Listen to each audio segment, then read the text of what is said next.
Hello, everybody, and welcome to another episode of The Third Thing. I'm Roger Hanson, your host, and tonight we are here with the panel, the group of people who will be going through the talking points that I've set up, and I'm going to put out to them so that we can have a good conversation. First, we have Auto X or Auto Excelsior, as well as Mark Edworthy and V. Welcome, guys, to the show, and appreciate you being here. With that being, here. There you go. With that being said, let's get on with this. The last time it was we were getting into reconciliation, and that actually went in a different direction than what I actually wanted to get into when it comes to reconciliation, because you'll find it in a lot of places. You'll find it in science, you'll find it in a lot of things concerning history. You'll find it in a lot of different things. And Al-Kindi is where I wanted to kind of bring this up as an example of it. Now, and a lot of people don't know much about Al-Kindi, but I've come prepared. I wanted to give you guys a little bit of background history. First of all, Otto, do you know anything about Al-Kindi? Other than it sounds like an Arabic name, not offhand, but if you hum a few bars, I can fake it. Okay. Well, I know that. I know a few things about Al Bundy. Okay. So that being said, I will go ahead and give you guys kind of a background of him. Now, he was a Arab philosopher. He was born in Kufa around 801 CE during the flourishing of the Abbasid Caliphate. Abu Yusuf Yaqub ibn Ishaq al-Kindi is what his name was. Oh, that guy, yeah. I think I know. That name actually does ring a bell, funny enough. Okay. So he became one of the most remarkable polymaths in the Islamic Golden Age, and his birth coincided with an era of immense intellectual curiosity, which was fostered by the Abbasid rulers in Baghdad, particularly under the Caliph Harun al-Rashid and his successors. Now, the one thing I want to say about Al-Kindi is this. Al-Kindi was probably one of the most important people when it comes to what we consider science today. Also, the spoken word, a lot of the English writing systems that we have were actually incorporated off of the literature that actually was able to make its way into Europe during the time where we were starting to learn a lot about the esoteric beliefs and the scientific journals and stuff like that was being transmitted from the Arab world into the European world. So a lot of the stuff that we actually know today was from a lot of his writings. Okay. Now, I don't know if you guys have ever heard of the House of Wisdom. I have heard of that. Okay. Now, I'm thinking of in Cairo.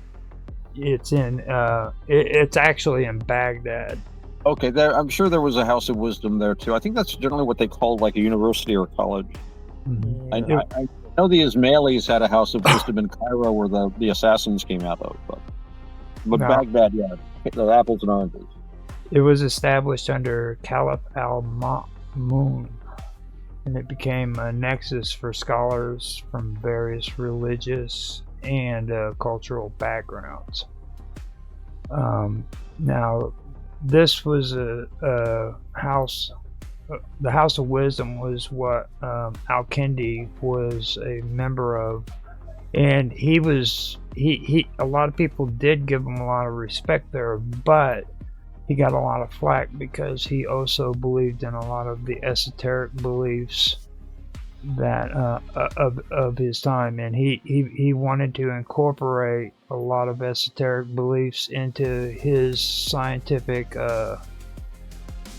views. You know what I mean? And in the Islamic world, that wasn't a good thing, because what they were trying to do was incorporate foreign intellect into their Arab Muslim beliefs. You know what I mean? And the Muslims, when they were intellectual, they were very, very staunch individuals. They believed that they had to keep it according to their faith. You know what I mean? So it was very, very strict when they did this. And when it comes to intellectual curiosity and stuff like that. So what happened was he ended up eventually getting kicked out of the House of Wisdom, even though after he was kicked out of the House of Wisdom, a lot of the scholars and the intellects in the Arab world still referred to his teachings. You know what I mean? And that's where eventually a lot of his writings started influencing like the Greeks and the Persians. It even he was a mystic. Sufi? Sufi would be really a good way of saying it. I've never found anything to specifically say that he was Sufi, but I have my suspicions, yes, that maybe he was Sufi, but don't quote me on that. Okay, but yeah, he leaned towards that. You know, I'm glad you said that, because that was something I probably wouldn't have mentioned. So, because of his teachings and everything, that's how the Greeks, the Persians, the Indian, and other texts that other groups, they eventually translated the text that he wrote into what they did. And not only that, but the Arabs were also translating a lot of their texts into the Arab world. Okay, and this was the whole environment that was taking place during that time period. You know,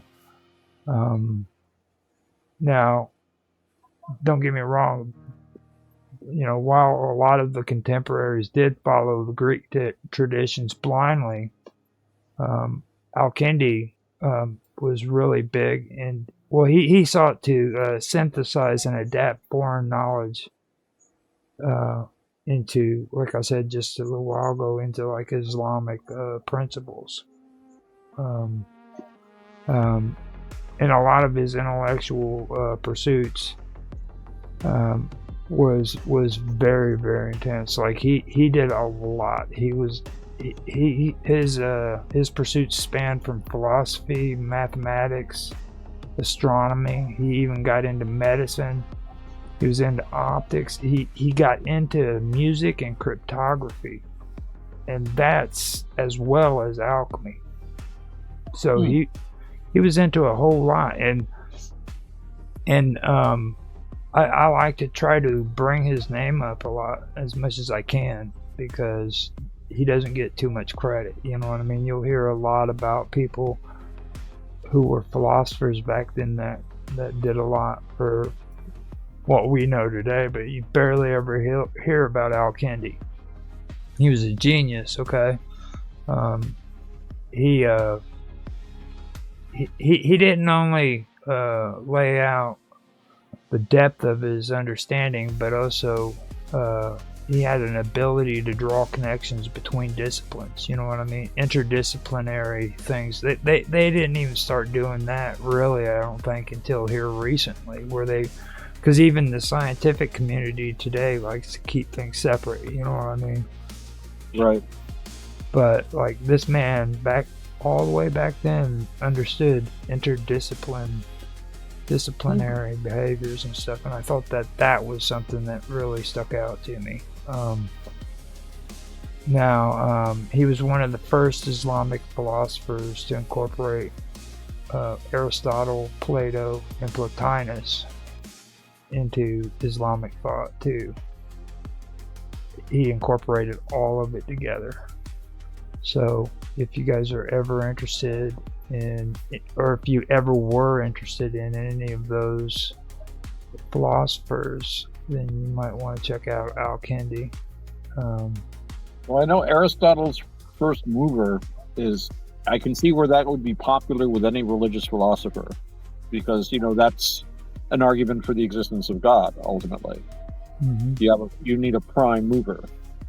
So, you know, that's going to be attractive to anyone who's a theist. Unless, you know, that's... But yeah, Aristotle's been very influential in, I think, any religion in the West. Now, when it comes to him, he was into that. He explored the nature of the soul. He was real big on cosmology and the universe's unity under God's creation, basically. You know, that was a big thing for him.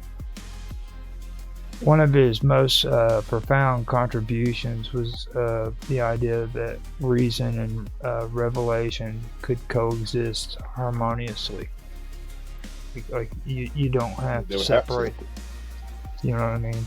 Yeah. That was an idea in the West too, that philosophy and religion should come to the same place. You know, science and religion are two. That was kind of a Rosicrucian thing, actually. I think because of the new knowledge coming out, people were worried about how this was going to affect their revealed religion. And, you know, we're all products of a secular, you know, post whatever it is world. So we have no problem looking at religion as simply a function of society. We look at it as how it molds ideas, how ideas mold it, and so forth and so on. But for these guys, religion was something that they breathed and lived. And, you know, I've gone on before about religion, government, society. It was really all one thing to a great extent, compared to us, compared to our ideas about it. So these new ideas, I think, were seen as threatening not just to religious ideas, but a threat to a religious idea that would worry you about everything, you know? So yeah, it would be important to be able to say, we're going to the same place. We're not going away from our religion when we look at these new ideas in science and philosophy. So yeah. I could see that he would be part of a general trend. And, you know, it's interesting you talk about him doing this interdisciplinary stuff, the polymath thing. That used to be more of a thing in the whole ancient world. It's hard to do today because of the necessity for specialization. I remember reading years ago, the last man to understand all mathematics died in like the early 20th century. I want to say like 1910 or 1911 or something. The field has just gotten so big, and all fields become so large that it's difficult to know everything simply about your own field, much less be interested in philosophy and astronomy and this and that. And, you know, in the old days, a philosopher was usually a scientist in other ways, you know, natural philosophy. People that taught philosophy also taught classes on physics or optics or mathematics or something like that. But it's so those people are very important, I think. You know, you need a generalist, a guy that has all these different, you know, fingers in all these different pies. One thing that really stuck out to me about him, though, is he also sought to reconcile monotheism with Neoplatonic ideas. You know, that's what really got me. Like, he argued for the existence of the prime mover, and he saw God as like the ultimate source of all being and knowledge. Right. The agent intellect, basically. The unmoved mover, yeah. You know. And even today, when people get into the esoterics and stuff, you never hear them talk much about the agent intellect at all. You know what I mean? The concept that an agent intellect, or another way of saying it is the active intellect. Okay, that's Right. some people refer to it as that. But the concept that an agent intellect is like a philosophical idea that has appeared basically in the works of all of these people, all the way up from the ancients to the medieval philosophers. You know what I mean? And the thing of it is it refers to like a divine or intellectual force that it plays like a seriously critical role in human cognition. Like we were just talking recently with Mike in our shows about that, and he said that he had no understanding of the human mind. You know what I mean? He can tell you all the stuff about the cosmos, but not about the human mind. You know, and that really stuck out to me because that's the way a lot of people are when they talk about the cosmos. They know a lot about the cosmos, but they really don't understand human cognition or knowledge acquisition. You know what I mean? Or the interactions between the immaterial and the material world. Yeah. They just have no idea, no concept of it whatsoever. The mystery wrapped up in an enigma. Mm-hmm. Well, I'm going to throw you on a loop because of the name of the show here. Uh-huh. I want to throw you on a loop and be the I'm going to be a little bit of a basic bitch here, but still going to throw you on a loop. The show's called The Third Kind, right? No, the third thing. The third thing?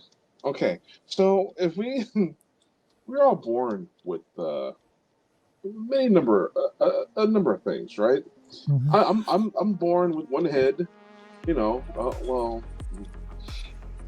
2 legs, and this sort of thing. It's a pattern. Not to name the other parts to be too vulgar here, but we're either born with 1 or 2 of something.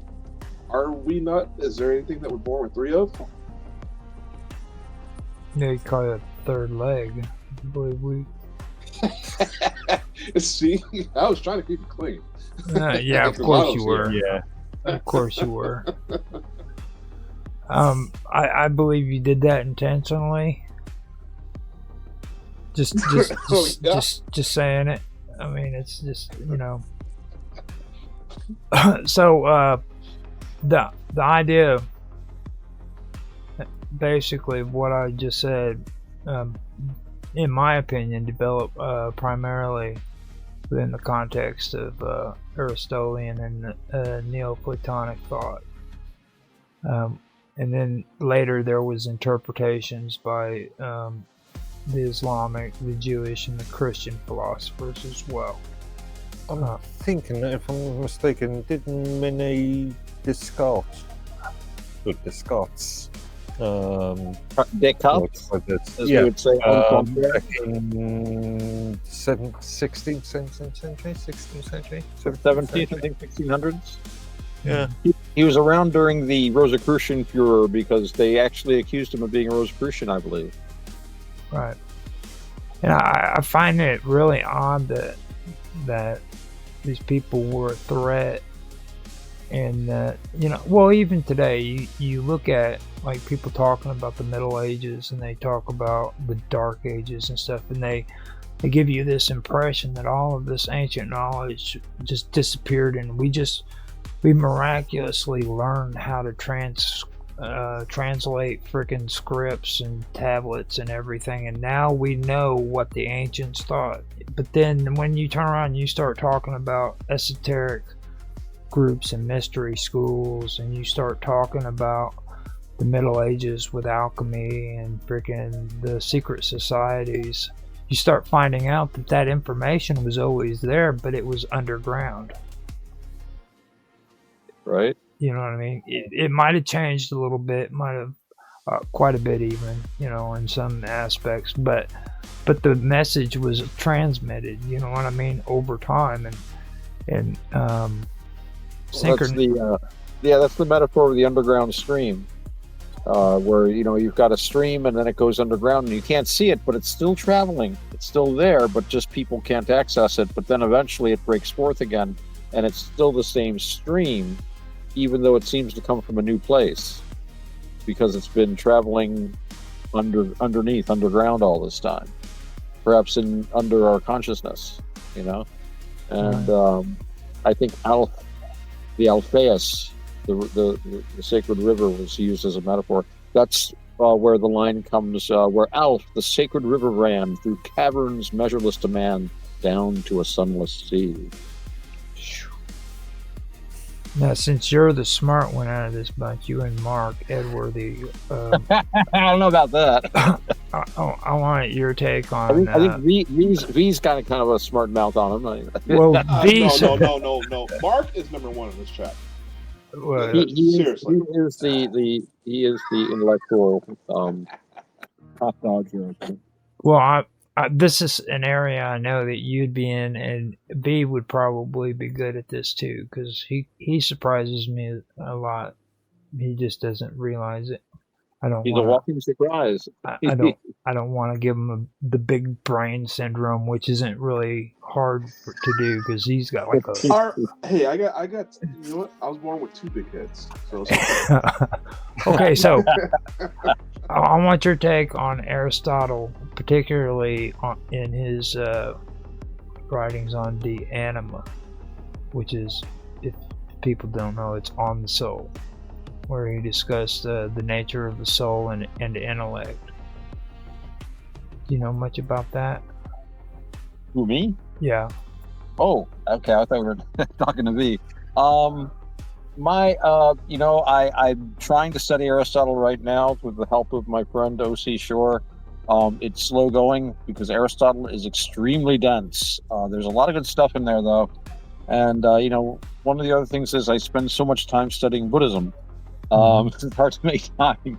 But it's interesting you brought up that, because there's something about Aristotle's ideas about consciousness, the soul, if you like, that is resonant with Buddhism. And in Buddhism, we have something called the anatta doctrine, or the idea of anatta. And anatta means not self. And I've talked about this before. Basically, Buddhism says there is no such thing as, in Hinduism, they call it the Jivatman, which is basically a soul, a one spark that is you, that takes a body off like clothes and puts another body on like another set of clothes, and which encounters and endures all these things and is affected by all the different transmutations. And in Hinduism, we say reincarnation. Whereas in Buddhism, there's no idea that there's an actual you that is independent and a thing in itself, but rather that we are a pattern that is repeated. And it's repeated through our bodies, through our thoughts and everything, but through our karma, our intention, our actions. But even after the body is gone, these intentions, these actions still exist. The vortex is still there, and it manifests itself in another body, hopefully a human one or better, although that is not guaranteed. And it all depends upon the direction your karma goes in. Now, Aristotle, as I understand it, talked about the psyche, the soul, the intellect, and I think the word the anima relates to what animates us, what moves us. And I've said before, the ancients thought anything that moved had life, because you wouldn't have movement without life. And so all the planets and stars and things were alive because they moved, right? Anything that moves is alive. But Aristotle talked about the psyche, spelled psyche, but I like to pronounce things properly. Even when I get it wrong, I'll cling to a wrong pronunciation. The psyche is a property of, we would say, the brain, but a property of the body. The way sight is a property of the eye. You don't have the sight. Sight is what the eye does. The psyche, the soul, is what the body does, what the brain does. It's an action. It's a verb, not a noun. Although I always say my ignorance of Buddhism is vast. My ignorance of Aristotle is vaster. However, I can try to talk to O.C. Shore about this. Love to get him on one of these shows, actually. He's very shy. You guys have probably seen his Aristotle videos. Of course you haven't. Nobody watches them. Me and Flying X-Blade on Minds, I think, are the only people that look at this stuff. And I'm not sure about Flying X-Blade, who is a sweet, wonderful guy. You guys know X-Blade? Actually, Chainsaw is the only one when it comes to that I've just recently ran into with a cool name like that. Oh, Flying Yeah. X-Blade is a very interesting, strange guy. Very sweet. Check out his stuff on Minds.com. Now, Well, anybody, so going to the thing that you're talking about there, and this kind of lines up with my philosophy and the things that I've come to understand is that the universe is fractal. So you talk about these repeating patterns, yet everything still exists. Right. It reminds me of a fractal pattern on a floral refractoring pattern. Just like okay. Anybody know those headbands? Like you have like a bandana. Right. It has those patterns on it. Right. Those are actually ancient, Eastern religious symbols, and they're just expounded upon. Right. Hindu, all that stuff. The bandanas. I looked into that one day. I was like, why do they have the same patterns? And it's just like it's a religious symbol. Yeah, I had no idea. Yeah, right. And it's perpetuated even though the people using it don't know what it means, right? Yeah. When you bring up the fractal thing, that of course makes you think of as above, so below. Right. Which is from the Emerald Tablet. And, if we're humans, we're part of a fractal pattern of something that's much larger. And, this kind of relates to Buddhism too, because, the whole Buddhist idea of taking new births and, dying and then being alive again. This is something that we actually go through every day. This is a psychological observation of the way our mind works. We're one person and we become another person. We're with our significant other and we're one person. We're talking to our boss. We're another person. We're talking to, and it happens when we're all by ourselves. We think about nice things. We're a happy person. We think about other things that are depressing. We're a sad person. And we're constantly taking new personalities, new identities.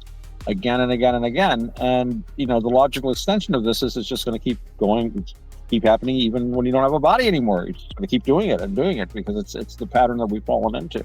And the other part of my philosophy is I get this from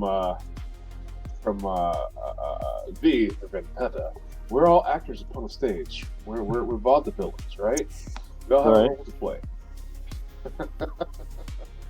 We're all performers in this traveling 80 million ring circus known as the planet Earth that's in its billionth year tour around the sun, going around and around, and we're all playing these parts, and our next tour date will be in this part of the galaxy in another 10,000 years. And, all the world's a stage, right? And all the men and women are these players. Yeah, they have their entrances and exits. I forget how the rest of it goes. That's pretty good. Now, with Aristotle, he proposed a duality within the human soul. Basically, you had the passive intellect, which received and stores knowledge, and the active or agent intellect, which is also responsible for like abstract universal concepts for particular experiences. Now, this agent intellect was seen as an essential force that enabled the human mind to comprehend higher truths and abstract principles, basically. So while Aristotle's ideas influenced later thinkers, it was Neoplatonists, especially Plotinus, who further developed the concept in their metaphysical system. Now, the agent intellect, it was a divine emanation that acted as an intermediary between the One, which is the ultimate source of all being. Now, that is where a lot of people, especially V, because he's big on Gnosticism, and Gnosticism has their form of the One, you know what I mean? And the One isn't like the new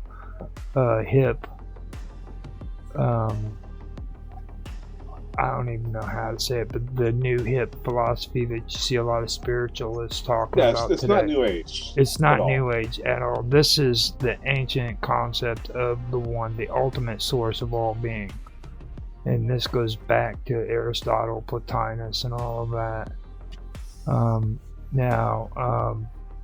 The whole thing about that is that this ultimate source of all being, like I said, it all goes back to the ancient, or the agent intellect, and that was a divine emanation that acted as an intermediary between the one and the material world. Okay, so you had the ancient intellect in Neoplatonism, and it was responsible for the ordering of the cosmos and the intellect's ability to grasp universal truths. Sounds Okay. like a Well, I mean, demigod. this Neoplatonism, this is older than that stuff. That specifically, as far as my understanding is that you are attributing, you're taking away human attributes away from this godlike creature, and you're making it perfectly good. You know, it's not like you're Zeus, who's lecherous, or you are Dionysus and you're debaucherous. No, it's one God, and it's perfectly good, it's perfection, and it can't be wrong. And we are the thing that's wrong with the world. That's essentially Neoplatonism in a nutshell, as far as I'm concerned. Well, it gets a little bit more complicated because earlier we were talking about the Great Year. Okay, the Neoplatonists, they were involved in a lot more than just their spiritual beliefs. Like, they were actually mapping out the rotation of the Earth before they even realized the Earth was round. You know what I mean? So these were very, very intelligent people. I've heard people recently that have said bad things about them, and I'm like, are you kidding me, man? Like, these people were freaking the geniuses of their time, you know? Like Plotinus, okay? Everybody mistakes Neoplatonism with like this group that believed in just Plato's beliefs, but Neoplatonism is actually named after Plotinus, which is he was one of the successors for Right. the academy, right? Yeah. Right. But you talk to people, and not too many people know about Plotinus at all. You know, I'm more familiar with Proclus, to tell you the truth, but I know almost nothing about Neoplatonism. Just things I've come across reading about other things. Sort of deal. and you're right too, B. I mean, this is stuff I mean, this isn't relatively new stuff. This isn't Middle Age philosophy. This isn't even Christian philosophy. This was stuff that was put out before Christianity, and some would even say this is older than freaking Jewish belief systems. Mm-hmm. Well, that's not difficult, but you've got the you had the Platonic Academy was actually driven out of Greece. I think it took refuge in Persia or something, or what was that empire they were always fighting with? Babylon. Those guys of the east that had like another big army and a big imperial thing. Anyway, they fled there, where they were still a pagan kingdom, and it existed there for a while. I don't know if any writings survived, but certainly those guys had access to much older information than we have. They had access to libraries, books, and traditions that we have no idea.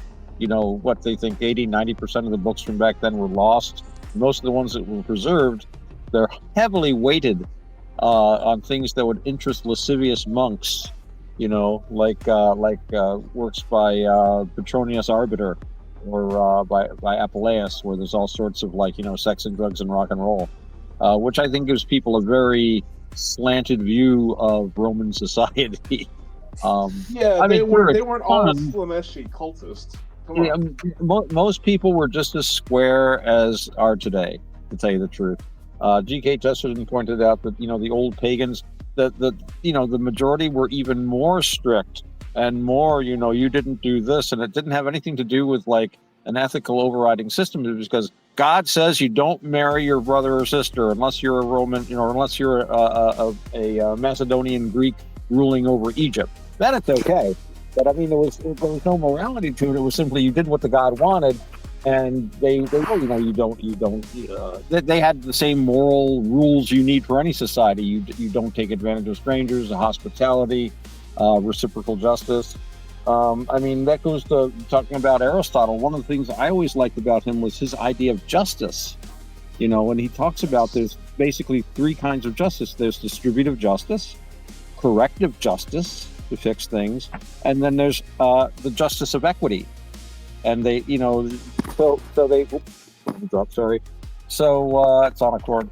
Yeah, so you've got these ideas of trying to have an orderly society and everything like that. So when you read about the Roman orgies and this and that and the sexual ambiguity and all that, yeah, every culture has that. But it's exaggerated because it probably comprises a much larger proportion of the literature as it survives than it would have in its time. But again, people are more willing to hang on to a Harold Robbins novel when everything is going to shit than Shakespeare or something like that. I don't even know half those words mean, but this thing's got some hot scenes in it, so I'm going to preserve that. And 1,000 years later, that's what you've got. I've had a very traumatic experience. Not too long ago, there was this guy. I don't even think he knew what the word even meant, but he kept bugging me. He's like, "Hey, you need something? You need something? I got something for you. You need something? What you got? What you need some? You need some equity? I got some equity.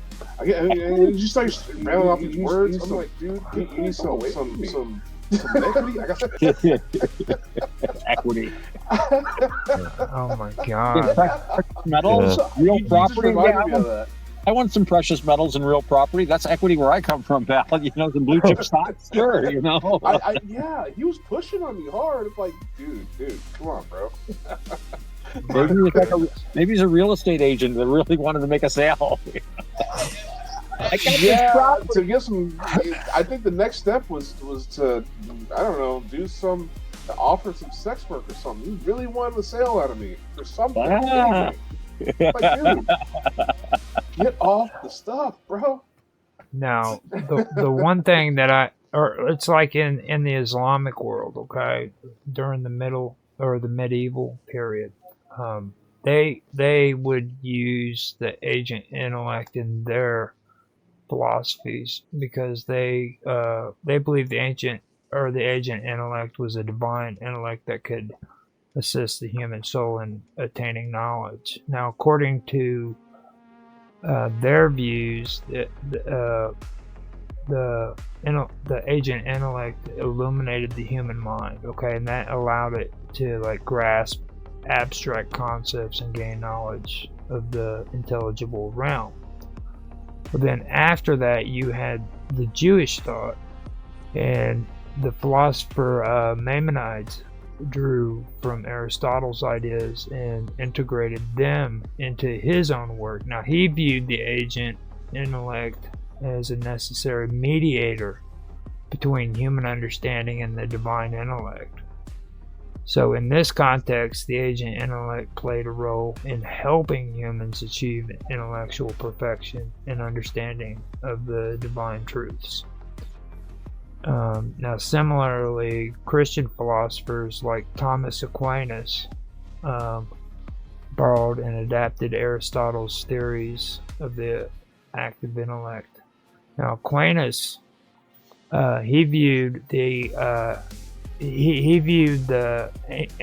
agent intellect as a part of God's divine order, through which humans could come to know universal truths and understand the natural world. So just Renaissance for no reason. So for him, the active intellect was essential for the proper functioning of the human mind in its quest for knowledge, basically. Ah. See? So, at its core, the ancient intellect represents the process by which individuals are able to move beyond sensory perception and engage with abstract concepts and universal truths. So, it's So all this is placing the How origin much? and support of human intellect in a larger and more ancient, like Aristotle's first mover, only on an intellectual level. There has to be a first thinker so that the rest of us can think. Right? But these things are these are concepts. These are schools of thought. We really don't learn as humans until we have been through a whole lot of pain. So, what aspect is that represented in this philosophy, or if at all? well, the thing of it is what's so amazing, and this even applies even to alchemy. Okay, now with the agent intellect, it's often seen as like an intellectual force that guides the soul towards higher understanding. Okay, now the agent intellect helps to purify the mind. It helps it it enables it to basically engage like the eternal and the unchanging truths that they believed in. They believe that there's these unchanging truths in this eternal unchanging truths. And that's whether it's in philosophy, science, or theology. Yeah, that's getting Platonic there. You're getting into the ideals or the forms and stuff like that. Mm-hmm. Yeah. Careful, you're treading into Platonic territory.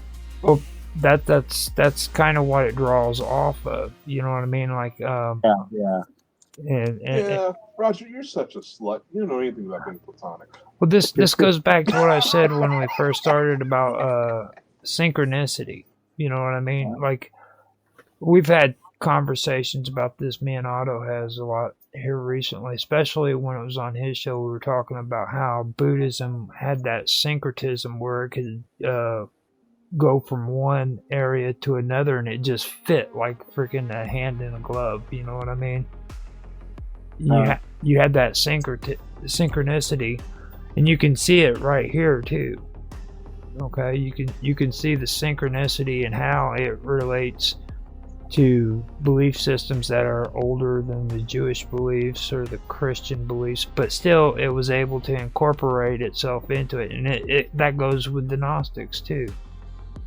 You know, especially with the Gnostics. I mean, you can see a lot. You know, you can see a lot of it in there. All right, I have an idea come through. You know, in many ways, people are going to cling to. They're going to cling to it through their culture. Yeah. Well, I mean, if you look at it in many ways, the agent intellect serves as like a bridge between the material world and the higher intellectual realms. You know, and it's supposed to allow human minds to access knowledge. Thought over matter. You know, mind over matter. Yeah. And it's I always say it when I talk to people because I've been doing my research into the cosmic weave, you know, and into the cosmic egg, whatever you want to call it. And I've been telling them about how there's just some things that we can't grasp. All right, it's like when you look at these UFO sightings and you look at ghosts and spirits. Okay, is it really UFOs that we're looking at? Is it really a spirit that we're looking at, or is it just a representation of what our brains are capable of understanding? So that goes into that kind of reminds me of the biblical language. We had brought up the Book of Enoch before, as we're trying to work with Tan. You know, I had to express the idea of the whole, you know, the firmament and the beings that move to and fro and the rainbow lights, and it's like, dude, this is a spaceship, right? However, the language is limited to what the person is perceiving, how he can describe it. It's different for us who have a higher level of knowledge. Yeah, we can point things out like, oh yeah, that was a spaceship. That's And so, completely going to be outside of the realm. but the natural next thought, at least to me, is all right. They saw chariots and stuff, and we see a jump above that. We see spaceships and stuff. What's the next step? What is it really? We can only see spaceships. That's all we know. But you know, I used to think about this a lot, and yeah, that's what you're saying. Well, you know, if you think about it, they say that there are other animal species on this planet that have very large brains, have language, they're very intelligent. I'm thinking cetaceans, especially like dolphins and porpoises. Elephants are apparently very wise. We've seen elephants mourning their dead. Yes. So, and things like that. And we have an extremely limited ability to communicate with these guys. I mean, you know, obviously, yes, you can communicate with a cat and dog. My dog can let me know when it needs to go out. My cat can let me know when it, you know, wants to get fed or whatever.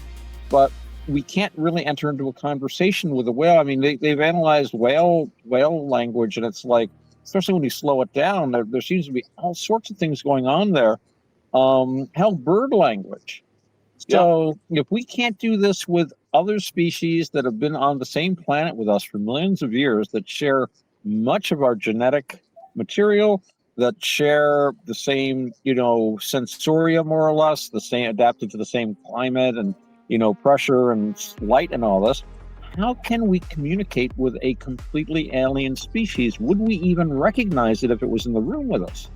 Would we be able to see it? And so if an alien species wanted to communicate with us, it would have to do so in a way that we could understand. It would have to come through the lattice work of our brain, and it would have to be very carefully designed.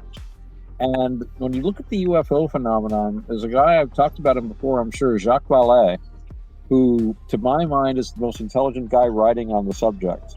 He was started off as a physicist, and he didn't like physics. He said the thing that got him pissed off about it was this whole idea of time as a dimension. The idea that time duration is simply a fourth dimension. You got one, you know, width, you know, back and forth, up and down, sideways, and time. And he said, what kind of a dimension is it that you can only go one direction in at a fixed rate? And so instead, he got into computer science. And he later made his money in computer science, and then he began investing, and now he calls himself a venture capitalist, which is interesting. But he wrote some fascinating books on the subject of UFOs, and he analyzed not what the things were, but how they affected the people who encountered and endured them. And he finally came up with an idea that this is a control system in the technical sense, like a monitoring system, a control system, and it has a uniform kind of effect on the people who have these experiences. And it's creating a very subtle and very long range effect on our society to a very low level. He talks about how everything about the UFO field in this I think very real phenomenon is marginalized. Weekly World News stuff, National Enquirer, you know, it's the sort of thing that, or now we have like websites, you know, true alien abduction stories and stuff. Why, I've even heard there's a YouTube channel called Wonderful World of Weirdness that sometimes even covers this subject. So these are the outlets for a great many people, but the establishment tends to ignore this stuff. It's played down. The people that run things, the people that have degrees, the people that, I should correct that, the people that have degrees and use them as a stepping stone into the larger society, they have to ignore this. Even if they think about it, they can't talk about it. Anything kept quiet like that deliberately is but very the thing is, powerful. It is. So you're talking. So when you have a concept, that you have to deal with, you have to interface with, you have to put labels on it so that you can have a sense of control over it. You put a label on something, you can control it. You can adulterate it, you can water it down, E- use it to your purposes. Or even control it to the point of having a name for it so you know what it is, so you can control it in your mind, so you can think about it. Well, yeah. So, but the thing is, though, when you and this kind of goes on along the lines of what you're saying with the perception. I literally had someone try to shut me down with this argument because I brought race into religion, and it's like, I laugh at those, the blue-eyed blonde pictures of Jesus. It's like, well, that's how he would appear to me if he came to Earth. It's like, oh, really? Deception. It's not deception. It's just how our minds will be able to perceive him so that we can accept him the best that we can. Right. It's like, okay, we got a salesman. I'm having fun with this guy, and he's getting more and more mad. But it's just kind of funny to me that it's in our language. And so it's kind of reflecting itself in our perception. And we're limited not by perception, but language. And so I think there is there's room for evolution. There's room for growth there. Because what is not necessarily what can be. And so we need to have that growth, that perceptual expansion, because words will always fail us in the end. Well, this might be the way we perceive this growth. Maybe this is our minds evolving, because I firmly think that evolution at this point it's more important is our mental evolution than our physical evolution. The physical evolution, maybe we'll lose our big toes. We can argue about the appendix, But the way our minds have evolved, even in recent history, you can see changes in people's thought as a whole. And, I'm into Dr. Julian James's bicameral theory that we've had a major change in simply the way our minds function since the Bronze Age. And he, like you, V, were saying that language was the key to this.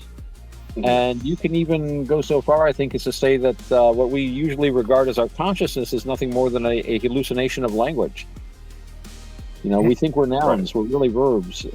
And I'm glad you mentioned the big toe. I want to make a correction. When I was talking the other night, I should have been talking about the little toe. You did correct yourself in last one. Well, not in this show though. I believe we were talking about that in this show, weren't we? I don't want to make this a quantum gathering thing, but there is this amazing program, and it lets you add it'll let you add calculations to or numbers to formulas that'll get you different spatial shapes, right? Because we as we understand time and space, time is looked at as a fourth dimensional thing because it really is. We have 3 dimensions, as you were saying. We have the length, width, depth, and we have a temporal dimension or vector. Well, I should say vector. These are vectors. Yes, and you add a temporal vector to the 3rd dimension there, and that's how we perceive our universe. There are fundamentally 9 dimensions, and we only see 4 of them. So if you're talking about ultimate control over the galaxy, if you go in more than one direction, you add another temporal vector, or opposite from the one that we have, we would be able to go to the past. You add any kind of temporal vectors, you can make yourself immortal. You just have one running parallel or in another direction. I mean, there's so many ways to view this stuff, but the mathematical output is astounding. I knew one of you would figure it out eventually. All right, I confess, this is my world. I made this. This is a vector. all you guys, the universe, because I really wanted to do this show tonight, right now. And the entire history of the universe has been building up to this moment right now. Yeah. And my bad. Sorry, guys. Well, hold on to I your. really apologize about Hitler. I didn't really, you know, it was just. Hold on I to was your. drunk that night, you know. It was like. Hold on to your hat because this is gonna get even deeper, okay? Because we've just started out. Like, you don't even realize how close you are to the weirdness with what you just said there, Otto. Okay, because I started out there, and we're talking about, or we so far we've talked about ancient knowledge, okay, and a lot of that actually is related to cognition, okay, human cognition, and today in today's world, it's not very prominent. Okay, when it comes to a lot of research being done, but it is still being discussed. Okay. Yes. Ancient intellect is actually something that's brought up quite a bit whenever they talk about it in philosophy, even today. You know, it's not as prominent, like I said, but they do use it to understand the nature of reality and our place within it, basically. Now I want to bring it up to modern day because we need to really get into this and start talking about some serious stuff today. Have any of you guys ever heard of Masaru Emoto? Probably butchered the name, but it sounds familiar. Yeah, I probably butchered it, but Maybe. I'm going to talk about Mishima, now the writer. Michio Kaku. Sun and Steel. he lived between 1943 and 2014, and he was a Japanese author. And he also was a researcher known for his controversial claims that human consciousness, emotions, and words can physically alter the molecular structure of water. Yes, I remember that. Yes. now. I know this research. Yeah, that Absolutely. was interesting. Prayers and thoughts, and yeah. Because you have something They called hated him. lattices. Yeah. You have this is the quantum physics part of it. You have lattices when you talk about molecular structure in a solid. You either have something that is homogeneous or heterogeneous, and in these particles you have lattices or you don't. Crystals and gems have lattices, and these lattices can form. It's kind of like a snowflake sort of an ordeal. How no snowflake is the same, because at any point in given time, a snowflake, given the conditions of its environment, can make a certain type of a shape. Sort of like when you put sand on a plate and you rub against it, it'll make geometric shapes. As you try to put like a bow, and you rub string across it, and it'll give you a unique sound and shape to that sand. Same thing through snowflakes. Same thing through crystals. Same thing with the biochemical structure of our brains, even. So yes, I'm familiar with the work.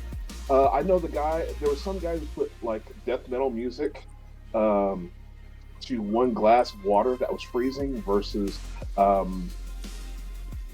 like classical music to another glass that's freezing, and the molecular shape was so chaotic with the death metal water ice, and the ice it was disgusting. It was chaotic. There was hardly any symmetry in it. It was just chaotic. But the one with the symphony playing, it had beautiful structures inside the crystal makeup. So yeah, absolutely. Yeah, I'm very familiar with all this. I knew that. I knew that would get you excited. Because now, since you did such a great thing of explaining that, I'm going to do a plug for him. That he does have a book. It's called The Hidden Messages of Water, which was written in 2004. If you guys want to check that out, I suggest you check it out.